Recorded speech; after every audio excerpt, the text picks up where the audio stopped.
నీ తాత్కాలికమైన సంతోషములే.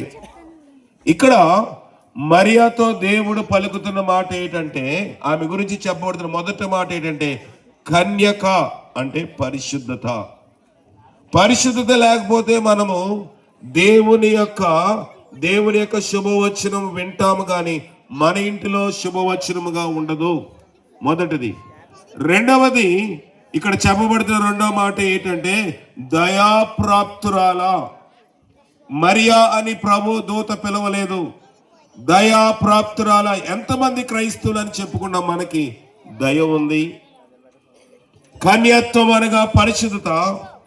దయ అంటే ఇతరుల ఎడల మనం జాలి పడతామా? ఇందాకే దైవర్ణ జాలి చెప్పినట్లుగా మనకి ఎవరు ఎంత ఇస్తే మనము కూడా అంతే ఇస్తాము. అంతేనా? దయ ఉందా? ఎవరికైనా ఇబ్బంది కలిగితే నాకెందుకు, నా పని నాకు చాలు, నేను సంఘానికి వస్తాను, వెళతాను, నేను ఎవరు జోలి తీయను, ఎవరితో మాట్లాడను, నన్ను ఎవరు ఏమనకూడదు, నేను ఎవరిని ఏమనను. దయ లేదు. ఈ దినాల్లో క్రైస్తవ సంఘముగా పిలువబడిచిన నీవు నేను మనము దయ లేకపోతే ఈ క్రిస్మస్ ఒక శుభవచనము కాదు. మనము క్రీస్తు గురించి చెప్పిన ఒక మాట ఏంటంటే ఆయన మంచి సమరయుడు. మంచి సమరయుడు ఏం చేశాడు? అక్కడ ఒక యూదుడు ఉన్నాడు, ఆయన ప్రధాన యాజకుడు. ఇంకొకడు లేవీయుడు ఉన్నాడు, చూసి ప్రక్కగా పోయాడు. కానీ మూడో వ్యక్తి వచ్చాడు, ఆయన ఎవరంట? ఆయన సమరయుడు. ఆయన అతన్ని చూచి అతను పడి ఉన్న చోటికి వచ్చి అతని గాయములు కట్టి అతని తన వాహనం మీద కూర్చొని పెట్టుకుని పూట కోళ్ళ వాని ఇంటి దగ్గర వారిని పరామర్శించెను. దయలేని వాడు క్రైస్తవుడు కాదు. దయ లేకపోతే నువ్వు ఎన్నిసార్లు వాక్యం విన్నా, ప్రతి ఆదివారం వచ్చినా, శుక్రవారం వచ్చినా, ఇలాంటి కూడికలకు వచ్చినా ప్రభు చెప్తున్న మాట ఏంటంటే మొట్టమొదటి నీకు కావాల్సింది కన్యత్వం అంటే పరిశుద్ధత. రెండవది నీకు నాకు కావాల్సింది దయగల గుణము.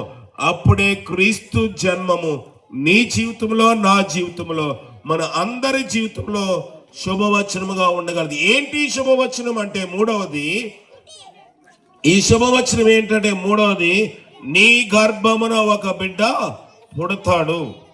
ఈ దినాల్లో మనం అనుకుంటున్నాము ప్రతి వివాహ కార్డులోని ఇన్విటేషన్ లో శుభలేఖ అంటే ఏంటి? శుభ వర్తమానము. పెళ్లి ఎందుకు చేస్తారండి? భార్యాభర్తలు సంతోషంగా ఉండడానిక? వివాహం అనేది అన్ని విషయంలో ఘనమైనది, కానీ వివాహము జరగడానికి గల ముఖ్య కారణం ఏంటంటే ప్రతి కుటుంబంలోని బిడ్డలు కలగాలని. వివాహం అయితే బిడ్డలు పుడతారని గ్యారంటీ ఉందా?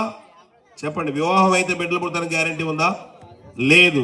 కానీ ఆ గ్యారంటీ వచ్చినము డాక్టర్లు గ్యారంటీ ఇవ్వలేరు, నీ తల్లిదండ్రులు నా తల్లిదండ్రులు గ్యారంటీ ఇవ్వలేరు, భర్త భార్యకి గ్యారంటీ ఇవ్వలేడు, భార్య భర్తకి కూడా పిల్లలు పుడతారని గ్యారంటీ ఇవ్వలేరు. కనుక దూత చెప్తున్న మాట ఏంటంటే ఇదిగో కన్యక గర్భవతి కుమార్ని కన్ను, అతనికి ఇమ్మానుయేలు.